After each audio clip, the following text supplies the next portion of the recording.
Very good morning. Very good morning. Now today we start with new unit. This is unit number 7 and this is bulk property of matter. And in this chapter we have to study about mechanical property of matter beta. ठीक है? There are two general property, elastic and plastic behavior of solid. बेटा what do you mean by solid? बेटा generally हम क्या कहते हैं, जितनी भी रिजिड बॉडी हैं सभी की सभी बॉडी क्या है बेटा, सॉलिड है. ठीक है. By a rigid body we generally mean a hard solid object having a definite shape and size. बेटा लेकिन रियलिटी में क्या है, solid body are not perfectly rigid. They can be stretch, they can be compress और they can B bent. जब हम external force apply करते हैं बेटा, a body may gate deform. ठीक है बेटा. When deforming force is removed some bodies tend to regain their original configuration. जैसे एग्जाम्पल के लिए बेटा मान लो मैंने स्प्रिंग लिया. ठीक है. इस स्प्रिंग के ऊपर मैंने क्या किया, इसको कंप्रेस किया और कंप्रेस करने के बाद अगर मैं छोड़ूंगा तो वापस क्या करेगा, ये अपनी पोजीशन को रीगेन कर लेगा. तो इसका मतलब इस चीज़ को हम क्या नाम दे देंगे बेटा, this is what, this is solid body but it can regain its original configuration. अच्छा, फोर्सेस भी आपने बहुत सारी पढ़ी है बेटा. ठीक है. फोर्सेस आपने पढ़ा है बेटा कि बॉडी को मूव करवाने के लिए करते हैं. फोर्सेस को आपने पढ़ा है बॉडी को रोटेट करवाने के लिए पढ़ते हैं बेटा. लेकिन कुछ फोर्सेस ऐसी होती है बेटा जिसकी वजह से सिर्फ वहाँ पर पोजीशन के अंदर ही चेंज आता है. Only there change in the क्या बेटा, position, shape and volume of क्या बेटा, ऑब्जेक्ट. ठीक है. A force which can change the shape and size of a body, उसको क्या नाम दिया जाता है बेटा, this is what, this is deforming force. Deforming force is that force which is used to change the size and shape of a body. ठीक है. Which is used to change the shape. अगर मान लो मैं इसको compress करता हूँ बेटा, तो कंप्रेस करने के बाद क्या होगा, ये ऐसा हो जाएगा, है ना. लेकिन अगर हम वापस छोड़ दे दो, वापस वो ऐसा ही हो जाएगा बेटा. अगर मान लो मैं इसको स्ट्रेच करता हूँ, तो स्ट्रेच करने के बाद क्या होगा, वो ऐसा हो जाएगा बेटा. लेकिन दोबारा अगर इसको छोड़ दिया जाए तो वापस ही अपनी पोजीशन क्या कर सकता है बेटा, रीगेन कर सकता है. तो डीफॉर्मिंग फोर्स से क्या होता है बेटा, सिर्फ पोजीशन पर इफेक्ट पड़ता है, शेप पर इफेक्ट पड़ता है और साइज पर इफेक्ट पड़ता है बेटा. Have you got it everyone? Okay. इसी तरह एक बिहेवियर होता है बेटा जिसको बोलते हैं इलास्टिक बिहेवियर.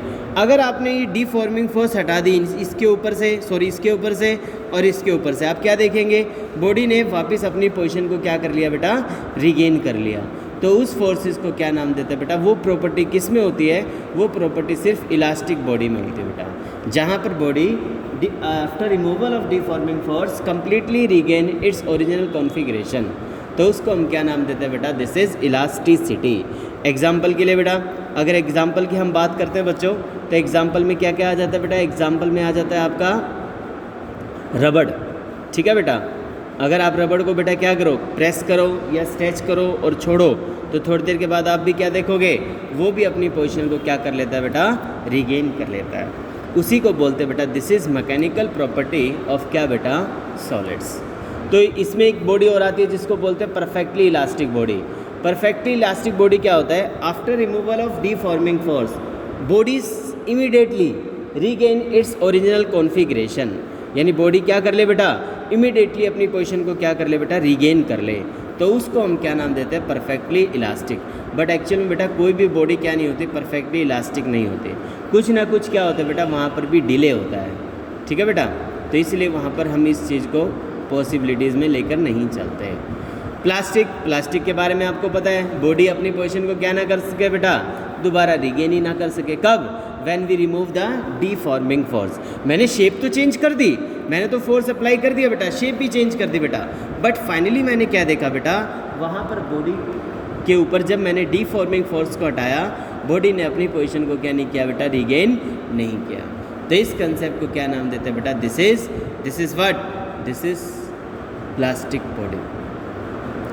और परफेक्टली प्लास्टिक बॉडी का मतलब है जो कभी अपनी पोजीशन को कभी भी गेन ना करे. प्लास्टिक में तो देखो थोड़े बहुत चांसेस होते हैं, जिस तरह च्युइंगम है. ठीक है. अगर आप स्ट्रेच करोगे और छोड़ोगे तो क्या होगा, कुछ टाइम के बाद वो भी धीरे धीरे अपनी पोजीशन को कोशिश करेगा क्या करने की, रीगेन करने की. बट वहाँ पॉसिबिलिटीज़ क्या है बेटा, जीरो के बराबर है. किस केस में, अगर आप पैराफिन वैक्स लेके चलो बेटा. ठीक है. Yes, thank you. तो बेटा इसी में एक कंसेप्ट आ जाता है बेटा, elastical behaviour in term of atomic inter atomic forces. अगर इलास्टिकल बिहेवियर की बात करें बेटा in term of inter atomic forces, तो सबसे पहले आपको इंटर एटॉमिक फोर्सेस के बारे में पता करना पड़ेगा बेटा। इंटर एटॉमिक फोर्सेस क्या है? एटम जो सॉलिड में होते हैं वो टाइटली बाउंड होते हैं, हमें पता है बेटा, किस वजह से? इंटरमोलिकुलर फोर्सेस की वजह से। तो वहाँ जो पोटेंशियल एनर्जी का वेरिएशन होता है बेटा इंटरमोलिकुलर फोर्सेस के साथ, वो किस पे डिपेंड करता है? सेपरेशन के ऊपर डिपेंड करता है। जैसे आपको पता है कि अगर हम न्यूक्लियस की बात करते हैं तो न्यूक्लियस के अंदर तो क्या है बेटा? न्यूक्लियर फोर्सेस है। जैसे ही आप बेटा न्यूक्लियस से बाहर निकलते हो, एटम की तरफ चलते हो बेटा, तो यहाँ पर कौन सी फोर्सेज आती है बेटा? Electrostatic forces of attraction. लेकिन जब आप उससे बाहर निकलते हो तो इलेक्ट्रोस्टैटिक फोर्स ऑफ क्या हो जाती है बेटा? रिपल्सन स्टार्ट हो जाती है। तो ये कंसेप्ट बेटा आपके हैं किससे रिलेटेड बेटा? इंटरमोलिकुलर फोर्सेज से रिलेटेड। ठीक है, ग्राफिकली आप इसके अंदर देख भी सकते हैं बेटा। ठीक है, जब हम इसकी ग्राफिकली बात करते हैं बच्चों, तो इंटरमोलिकुलर फोर्सेज जब डिस्टेंस जीरो होता है तब मैक्सिमम होती है बेटा, लेकिन एक डिस्टेंस के बाद, रेडियाई ऑर्बिट के बाद बेटा, ये क्या होती है बेटा? ये फोर्सेज आपकी क्या होती है? डिक्रीज होना शुरू करती हैं। क्यों? ये फोर्सेज बेटा अट्रैक्शन की जगह क्या स्टार्ट हो जाती है? रिपल्शन। क्योंकि जैसे ही मान लो प्रोटॉन बाहर निकलेगा, प्रोटॉन बाहर निकलेगा तो क्या करेगा? रिपेल करना शुरू करेगा एक दूसरे को। लेकिन जैसे ही बेटा आप इस डिस्टेंस को फिर से इंक्रीज करेंगे तो आप क्या देखेंगे बेटा? आप देखेंगे वहाँ पर फिर से क्या हुआ बेटा? वहाँ पर फिर से ये फोर्सेस किसकी तरफ गई बेटा? अट्रैक्शन की तरफ गई। तो ये डिस्टेंस है बेटा न्यूक्लियस से पहले का। ठीक है, जैसे न्यूक्लियस से बाहर निकलते हैं तो क्या होता है? रिपल्शन स्टार्ट होता है। रिपल्शन के बाद फिर इलेक्ट्रॉन आ जाता है बेटा, उसके बाद दोबारा से ये फोर्सेस क्या होते हैं बेटा? अट्रैक्टिव नेचर में जाते हैं बेटा। तो इसको बोलते हैं variation of forces with respect to क्या बेटा?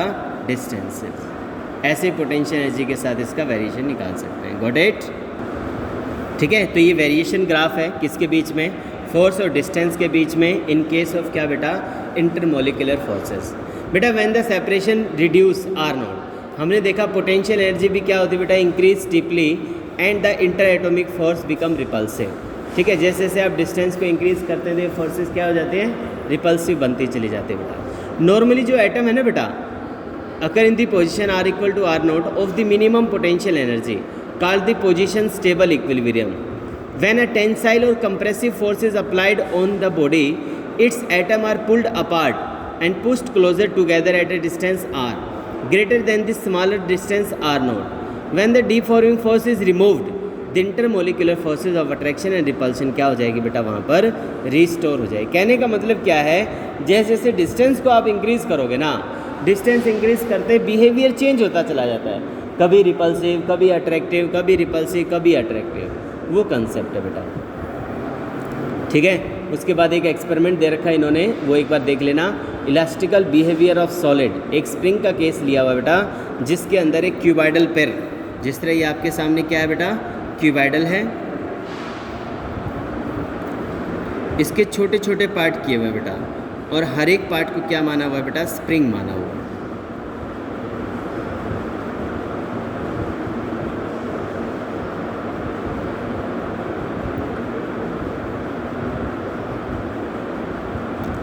ये हर एक पार्ट स्प्रिंग है बेटा इसका। तो अगर आप इसको कंप्रेस करोगे, आपको पता है बेटा कंप्रेस होने से क्या होगा? ये किसी भी शेप में चेंज हो सकता है बेटा। लेकिन आफ्टर रिमूवल ऑफ डीफॉर्मिंग फोर्सेस बेटा, ये क्या होगा? अपनी पोजीशन को दोबारा से क्या करेगा बेटा? रीगेन करेगा। ठीक है, ये सारा कंसेप्ट, सारी जितनी भी वॉल्स हैं इसकी, सारी की सारी किससे ली हुई बेटा? स्प्रिंग से, ताकि ये कंसेप्ट किसको ओबे करे बेटा? सॉलिड को ओबे करे। ठीक है, जब आप इसको क्या करोगे? कंप्रेस करोगे, आप देखोगे कि ये बॉडी अपनी शेप को चेंज कर रहा है। लेकिन जब हम इसके ऊपर से फॉर्मिंग फोर्स हटाएंगे, तब आप देखोगे कि सर ये तो अपनी पोजीशन को दोबारा से क्या कर रहा है? रीगेन कर रहा है। तो ये कंसेप्ट कहलाता है बेटा स्प्रिंग का कंसेप्ट है। ठीक है, स्प्रिंग के केस में ऐसा पॉसिबल है। तो जनरल आज का जो सबसे पहला टॉपिक है बेटा, वो है what do you mean bye stress. Stress क्या होता है बच्चों? अगर हम स्ट्रेस की बात करें तो स्ट्रेस क्या होता है? तो it is defined as the internal restoring force acting on a body per unit area of cross section. ठीक है, उसको क्या नाम देते हैं बेटा? स्ट्रेस। यानी internal forces acting, intermolecular forces acting पर यूनिट एरिया, ठीक है बेटा, या इंटर एटॉमिक फोर्सेस एक्टिंग पर यूनिट एरिया, उसको हम क्या नाम देते हैं बेटा? This is stress.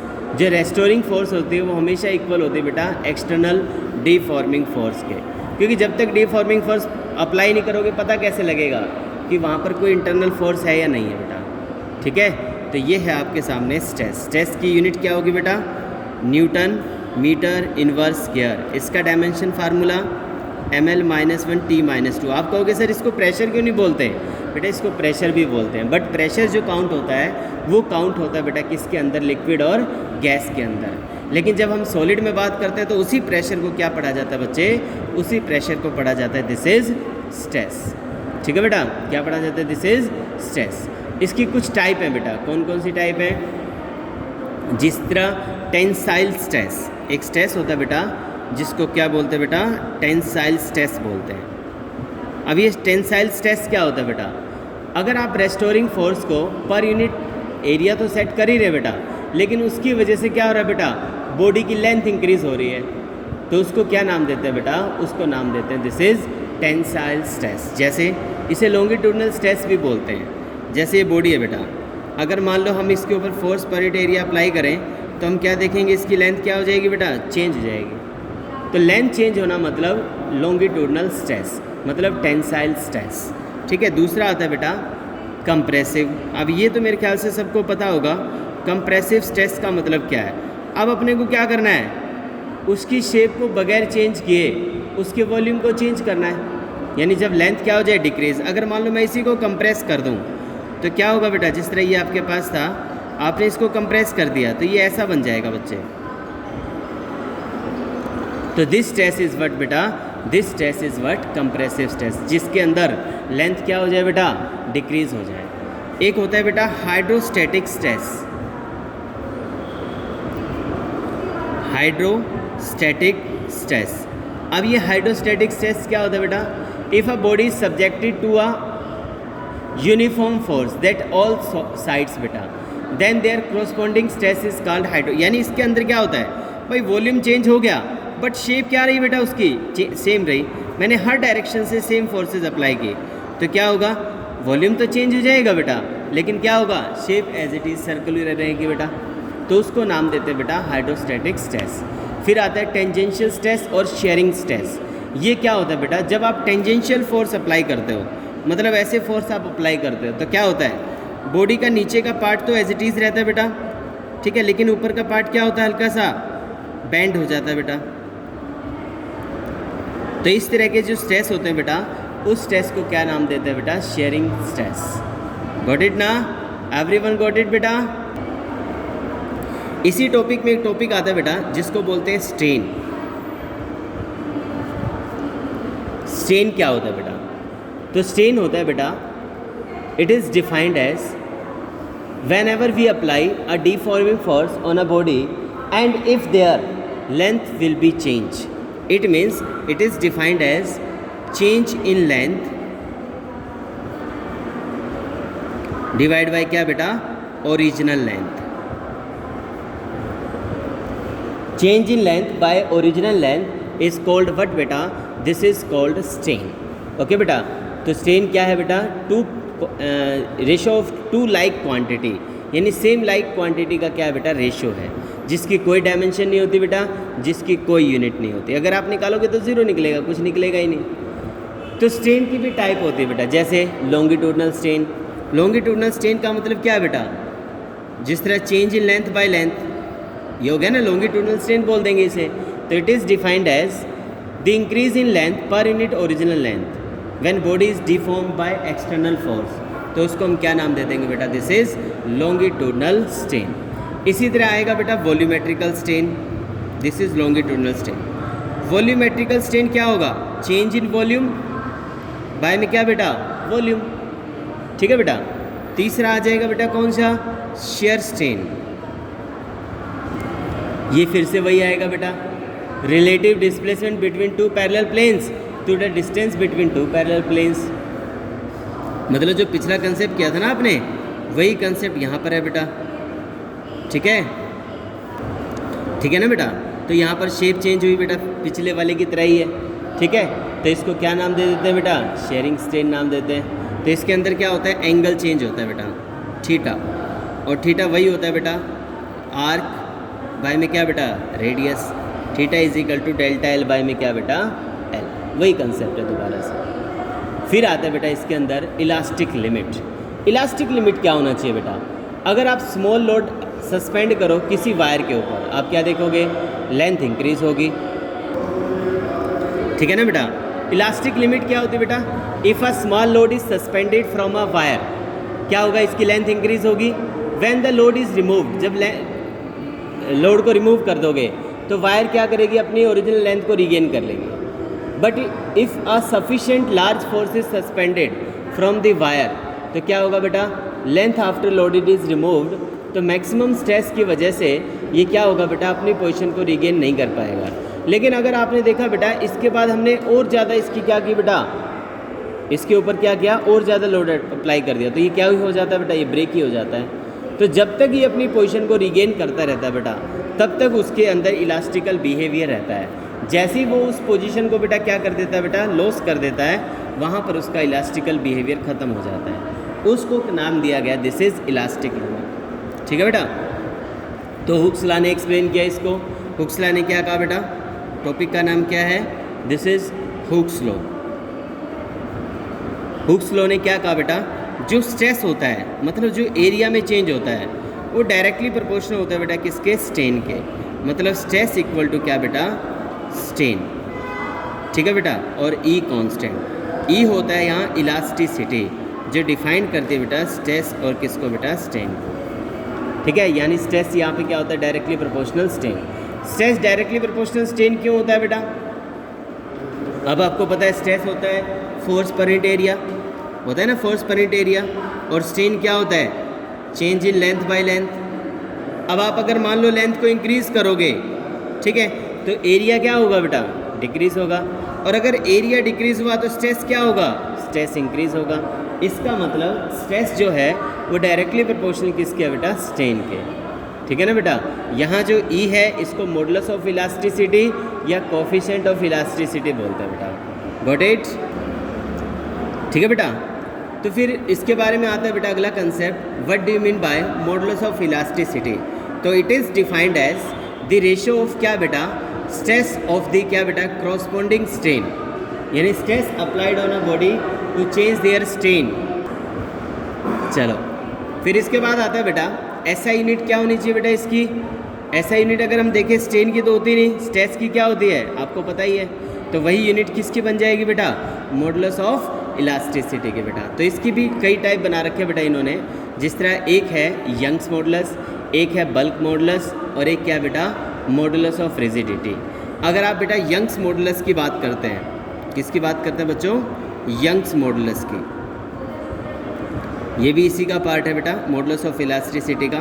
Young's modulus क्या होता है बेटा, ये होता है नॉर्मल स्ट्रेस बाय में क्या बेटा, लॉन्गिट्यूडनल स्ट्रेन। इन दोनों का जो रेशियो होता है, नॉर्मल स्ट्रेस तो फोर्स बाय एरिया होता है, longitudinal strain delta L by L, तो बेटा force by area L by में डेल्टा एल, इसको हम नाम देते हैं बेटा दिस इज़ यंग्स मॉडुलस। क्या नाम देते हैं बच्चों, दिस इज़ यंग्स मॉडुलस, ठीक है बेटा। It can also written N pi r square L by में क्या बेटा, डेल्टा एल, ठीक है। ये है आपका। अच्छा इसकी ऐसे यूनिट क्या होगी भाई, वही होगी, क्योंकि स्ट्रेस बाय क्या है, स्ट्रेन, स्ट्रेन की होती नहीं, स्ट्रेस की आपको पता ही है बेटा, वही किसकी हो जाएगी, यंग्स मॉडुलस की। मतलब इसके अंदर आप अगर देखेंगे तो इसके अंदर क्या आएगा बेटा, अगर लेंथ इंक्रीज होगी तो एरिया क्या होगा, डिक्रीज होगा। तो यही कंसेप्ट इस पर अप्लाई होता है किसके ऊपर, यंग्स मॉडुलस के ऊपर, ठीक है बेटा। तो Young's modulus of elasticity is equal to the force required to extend a wire of unit length and unit area, ठीक है बेटा। तो इसको बोलते हैं Young's modulus. It is defined as normal stress acting on a body per unit क्या बेटा, longitudinal strain, तो उसको हम नाम देते हैं बेटा दिस इज यंग्स मॉडुलस। अब हम एक ग्राफ स्टडी करते हैं बेटा, अब हम एक ग्राफ स्टडी करते हैं बेटा। ये ग्राफ है बेटा किसके बीच में, ये ग्राफ है स्ट्रेस और स्ट्रेन के बीच में। किसके बीच में बच्चों? स्ट्रेस और स्ट्रेन के बीच में। अब आपको पता है बेटा, अगर आप किसी वायर को खींचोगे तो एरिया भी चेंज होगा, लेंथ भी चेंज होगा। तो जहाँ तक हमने ये वो पॉइंट मान लिया ए ओ पॉइंट, यहाँ पर अगर मैं डीफॉर्मिंग फोर्स हटाता हूँ बेटा, बॉडी अपनी पोजीशन को रिगेन करता है। यहाँ पर क्या है बेटा? स्ट्रेस जो है डायरेक्टली प्रोपोर्शनल किसके बेटा? स्ट्रेन के। मतलब ये हुक्स लॉ को क्या करता है बेटा? फॉलो करता है। यहाँ बिल्कुल स्ट्रेट लाइन ग्राफ बनेगा। लेकिन अब इसके बाद आपने थोड़ा सा वेट इंक्रीज़ किया, आपने क्या देखा बेटा? आपने देखा कि स्ट्रेन ज़्यादा चेंज हो रहा है, स्ट्रेस कम चेंज हो रहा है। मतलब एरिया ऑफ क्रॉस सेक्शन भी तो एक लिमिट तक ही चेंज होगा, उसके बाद वो चेंज होना क्या कर देता है बेटा? थोड़ा सा कम कर देता है। लेकिन लेंथ अभी भी क्या होती है बेटा? उसके अंदर ज़्यादा चेंज होती है। तो उस कंडीशन में हुक्स लॉ तो फेल हो जाता है, क्योंकि हुक्स लॉ फॉलो नहीं करता। वहाँ पर स्ट्रेस नेवर भी डायरेक्टली प्रोपोर्शनल टू क्या बेटा? स्ट्रेन। बट अभी भी ये इलास्टिक बॉडी है, क्योंकि यहाँ से भी अगर आप इसको छोड़ोगे तो बॉडी क्या करेगी? अपनी पोजीशन को रिगेन कर लेंगे। तो यहाँ तक बॉडी क्या है बेटा? इलास्टिक। अब दोबारा खींचो बेटा, और ज़्यादा खींचोगे तो क्या देखोगे? एक पॉइंट सी आ जाएगा बेटा। ठीक है, क्या आ जाएगा? सी पॉइंट आ जाएगा बेटा। इस सी पॉइंट पे क्या होता है बेटा? बॉडी का बिहेवियर चेंज हो जाता है। अब बॉडी का बिहेवियर क्या आने लग जाता है बेटा? प्लास्टिक। इसे बोलते हैं इल्ड पॉइंट बोलते हैं बेटा। जहाँ पर बॉडी का बिहेवियर कैसा आने लग जाए? प्लास्टिक। इल्ड पॉइंट बेटा, YIELD, इल्ड पॉइंट। ठीक है बेटा, बी पॉइंट के बाद यहाँ पर बॉडी का बिहेवियर प्लास्टिक आएगा। अगर अब आप डिफॉर्मिंग फोर्स हटाओगे तो बॉडी बेटा अपनी पोजीशन को रिगेन ना करके हल्की सी क्या चेंज कर लेगा बेटा? ये लेंथ प्रोड्यूस हो जाएगा उस वायर के अंदर। यानी वायर के अंदर क्या होगा? ये लेंथ प्रोड्यूस हो जाएगा बेटा। ठीक है, तो वायर के अंदर ये लेंथ प्रोड्यूस होने की वजह से यहाँ पर बिहेवियर कैसा आ गया बेटा? इसका प्लास्टिक। अब सी के बाद जैसे जैसे आप इंक्रीज़ करते जाओगे बेटा, ये प्लास्टिक ही बनता चला जाएगा बेटा। ठीक है, और डी पॉइंट तक ये कैसा बिहेवियर शो करेगा? बिल्कुल प्लास्टिक। यानी अब तो ये वापस भी नहीं आएगा। सी पॉइंट से डी पॉइंट तक लेके जाओगे तो ये वापस भी नहीं आएगा, ये कम्प्लीटली प्लास्टिक बन जाएगा बेटा। और डी से बेटा ई तक जब जाओगे तब क्या आएगा? यहाँ पर आएगा ब्रेकिंग पॉइंट। दोबारा ध्यान करेंगे, जब हम ओ से ए खींचेंगे बेटा, स्ट्रेस डायरेक्टली प्रोपोर्शनल स्ट्रेन, तो ये ओबे करेगा बेटा किसको? हुक्स लॉ को। जब आपने बी तक खींचा तो आपने देखा सर स्ट्रेस और स्ट्रेन तो डायरेक्टली चेंज नहीं हो रहे। ठीक है बेटा, यहाँ पर हुक्स लॉ फेल हो जाता है, बट यहाँ पर अभी भी ओबे करता है बेटा क्या? स्ट्रेस वो डीफॉर्मिंग फोर्स का कंसेप्ट, मतलब इलास्टिकल बिहेवियर। लेकिन जैसे बी पॉइंट से आगे चलते हैं बेटा सी पॉइंट के ऊपर, आप देखते हैं बेटा बॉडी क्या बनने लग जाती है बेटा? प्लास्टिक बनना शुरू करती है। मतलब अपने बिहेवियर को क्या कर देती है बेटा? कम्प्लीटली लॉस कर देते हैं बेटा। और सी पॉइंट के बाद तो वो वापस भी नहीं आते बेटा।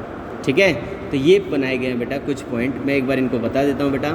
When the strain is small, the initial part OA of the graph, दोबारा ध्यान करेंगे, when the strain is small, the initial part OA, ठीक है बेटा, of the graph is straight line showing that stress is directly proportional to strain. The wire obey Hooke's law. ठीक है बेटा, in the region A to B stress strain graph is yes बेटा, हम बात कर रहे हैं A to B की, जिस स्ट्रेस स्ट्रेन ग्राफ में स्लाइटली कर्व्ड है बेटा। Stress is not proportional to क्या बेटा? स्ट्रेन।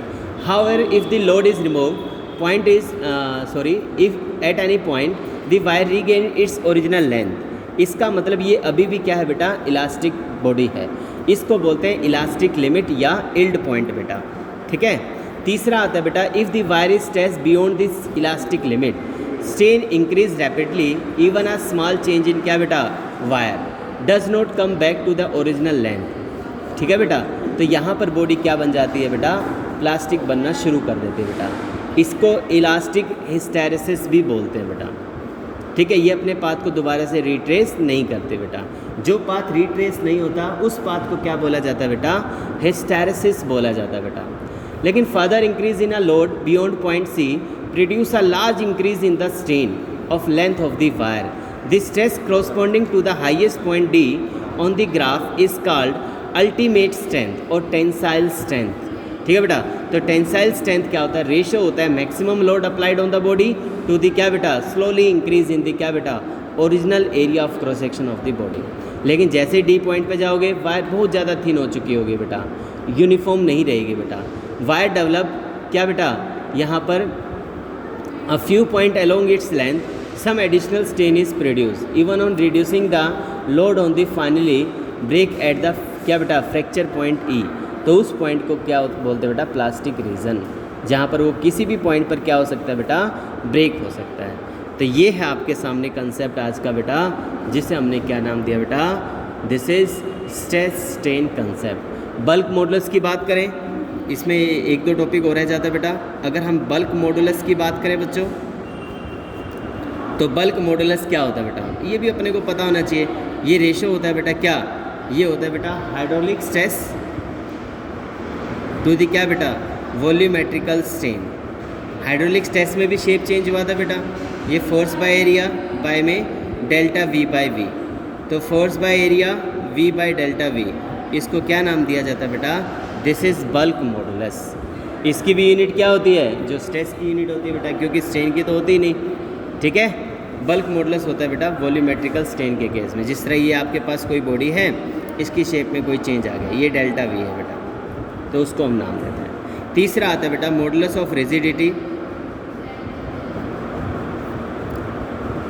मॉडुलस ऑफ रिजिडिटी, ठीक है बेटा, ये कंसेप्ट है अब अपने सामने। इस कंसेप्ट को कैसे करते हैं बेटा, वही है चेंज इन एंगल का कंसेप्ट है कि हमने टेंसाइल स्ट्रेस अप्लाई कर दिया, टेंजेंशियल स्ट्रेस बाय में क्या हुआ बेटा, टेंजेंशियल स्ट्रेन प्रोड्यूस हो गया बेटा, मतलब change in theta.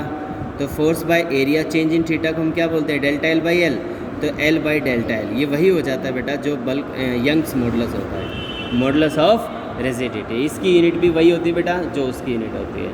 Have a got it. इससे आगे बेटा हम कल करेंगे। Thank you, bye bye.